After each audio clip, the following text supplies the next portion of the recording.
ખેડૂતોના ખેતરમાં પાક સુકાઈ રહ્યો છે, કેનાલો સૂકી પડી રહી છે અને તંત્ર હજુ પણ જાણે ઊંઘમાં હોય તેવું લાગી રહ્યું છે। વાવ થરાદ તાલુકાના ખેડૂતો હવે વિનંતી નહીં પરંતુ આંદોલનના મૂડમાં આવી ગયા છે। લાખાણીના વાસણા ગામ પાસે આવેલી સુજલામ સુફલામ કેનાલ પર મોટી સંખ્યામાં ખેડૂતો ઢોલ અને નગારા સાથે પહોંચ્યા હતા અને કેનાલમાં તાત્કાલિક પાણી છોડવાની માંગ ઉઠાવી છે। ખેડૂતોની ચીમકી છે કે જો સમયસર પાણી નહીં મળે તો ગાંધી ચિંધ્યા માર્ગે ઉગ્ર આંદોલન કરવામાં આવશે। શું છે સમગ્ર મામલો, આવો વિગતે વાત કરીએ આ અહેવાલમાં। નમસ્કાર, હું છું આસિફ કાદરી અને સ્વમાન સાથે તમારું સ્વાગત છે। બનાસકાંઠા જિલ્લાના લાખાણી તાલુકાના વાસણા ગામ પાસે આવેલી સુજલામ સુફલામ કેનાલ પર મોટી સંખ્યામાં ખેડૂતો એકત્ર થયા હતા। ખેડૂતોએ કેનાલમાં ઉતરીને ઢોલ નગાડા સાથે સરકાર અને તંત્રને અનોખો વિરોધ નોંધાવ્યો હતો। તેમનું કહેવું છે કે પાકની વાવણી થઈ ચૂકી છે પરંતુ કેનાલમાં પાણી ન હોવાથી સિંચાઈ અશક્ય બની છે। ખેડૂતોના જણાવ્યા મુજબ બાજરી, મગફળી અને ઘાસચારાના પાકને હાલ તાત્કાલિક પાણીની જરૂર છે। વરસાદ પણ ખેંચાતા પાક સુકાવાની ભીતિ છે અને આ વચ્ચે ખેડૂતોને ભારે આર્થિક નુકસાન થવાનો ડર સતાવી રહ્યો છે। ખેડૂતોનો આરોપ છે કે સરકાર દ્વારા અગાઉ કેનાલમાં પાણી છોડવાની જાહેરાત કરવામાં આવી હતી પરંતુ તંત્રની ઉદાસીનતાના કારણે પાણી પૂરતું છોડવામાં આવતું નથી અને હાલ કેનાલનો સંપૂર્ણપણે સુકાઈ ગઈ છે। સિંચાઈ માટે કોઈ વિકલ્પ બચ્યો નથી અને આ મામલે ખેડૂતોએ શું કહ્યું સાંભળી લો।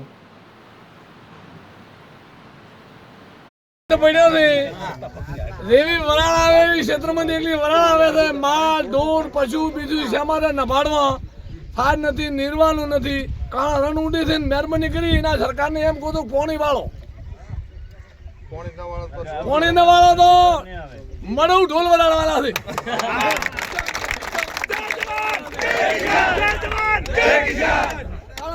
ખેડૂત હવે થાક્યો છે, ખેડૂત કંટાળ્યો છે, જે કંટાળતો મરતું મોણા કોક કરે, મરતું મોણા શું કરે ભાઈ? ઢોલ વગાડવાના છે, મળવું ઢોલ વગાડવાના છે અને કોને બાપ શ્રી 11 તારીખે પાણી આપવા માટે જાહેરાત કરેલી હતી। એના અનુસંધાને અમે ખેડૂતો રાહ જોઈ રહ્યા છે।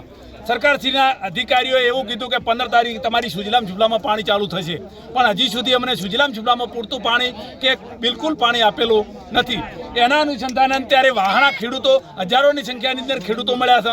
આ ખેડૂતો સુજલામ સુફલામના વેદના ખેડૂતો છે, કારણ કે પાણી વગર અમારે ચાલે એવું નથી। અત્યારે વાવેતરનો સમય છે, એના અનુસંધાને સરકારે પાણીની જાહેરાત કરી હતી પણ અમને પાણી આપેલું નથી। જો 12 કલાકની અંદર આ સુજલામ સુફલામમાં લાખણી વિસ્તાર સુધી પાણી પહોંચશે નહીં તો ટૂંક સમયની અંદર ચોગા પમ્પિંગ સ્ટેશને હજારો ખેડૂતો એકઠા થશે, આંદોલન થશે, ધરણા થશે। આની જવાબદારી સરકારશ્રીની રહેશે, કારણ કે આ મારી વેદના છે, આ મારી માગણી છે।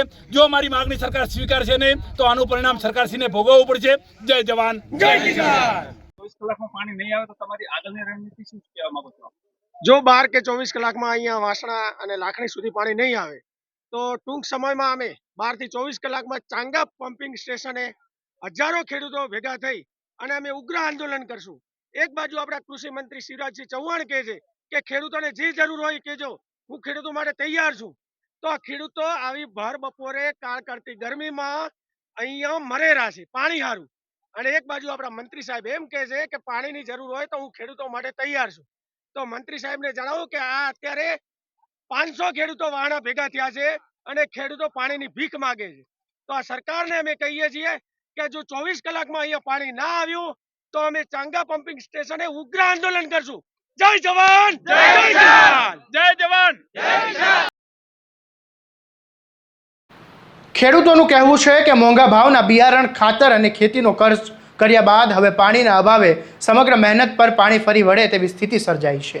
વિરોધ દરમિયાન ખેડૂતોએ સરકારને ચેતવણી આપી છે કે જો તાત્કાલિક કેનાલમાં પાણી નહીં છોડવામાં આવે તો આગામી દિવસોમાં દિયોદરના ચંગા પમ્પિંગ સ્ટેશન ખાતેથી ગાંધી ચિંધ્યા માર્ગે મોટું આંદોલન કરવામાં આવશે। ખેડૂતોનું કહેવું છે કે હવે માત્ર ખાતરી નહીં પરંતુ પાણી જોઈએ। એક તરફ વરસાદની અનિશ્ચિતતા, બીજી તરફ સૂકી પડેલી કેનાલ અને આવી સ્થિતિમાં ખેડૂતો માટે ખેતી કરવી એ મુશ્કેલી બની રહી છે। હવે સરકાર ખેડૂતોની માંગને ગંભીરતાથી લઈને સમયસર કેનાલમાં પાણી છોડે છે કે નહીં તેના પર હજાર ખેડૂતોની અને તેમના પાકની ભવિષ્યનો આધાર રહેલો છે। જો પાણી નહીં મળે તો આ વિરોધ વધુ ઉગ્ર બને તેવી ખેડૂતોએ સ્પષ્ટ ચીમકી આપી છે। આ મામલે તમારું શું કહેવું છે અમને કોમેન્ટમાં જરૂરથી જણાવજો અને આવી જ દરેક અપડેટ માટે તમારા સ્વમાનને સબસ્ક્રાઇબ કરી લેજો અને આ વિડીયોને શેર કરવાનું ભૂલતા નહીં। નમસ્કાર.